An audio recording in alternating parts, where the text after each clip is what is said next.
அவருக்கு நீ தேவை. ஒரு அலையில சொல்லுவோமா, அவருக்கு நீ தேவை. எத்தனை சத்துருக்கள், எத்தனை மனுஷிக ஆவிகள், எத்தனை காரியங்கள் உனக்கு எதிராக எழும்பி உன்னை சிறைப்படுத்த நினைத்தாலும் உனக்காக கர்த்தர் கதவுகளை திறப்பார்.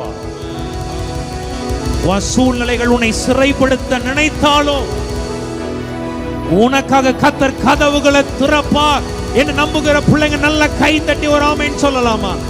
வாழ்க்கையில எத்தனையோ தேவ பிள்ளைகள் அடிக்கப்படுறீங்க, அநேக தேவனுடைய பிள்ளைகள் உடைக்கப்படுறீங்க. உங்களுக்கெல்லாம் நான் ஒரு நல்ல செய்தியை சொல்றேன், உனக்காக கதவுகள் திறக்க போகிறேன். அடிக்கப்படுற பிள்ளைகளுக்கு நான் சொல்றேன், நொறுங்கப்பட்ட இருதயம் உள்ள பிள்ளைகளுக்கு சொல்றேன், உனக்காக கர்த்தர் கதவுகளை திறப்பார்.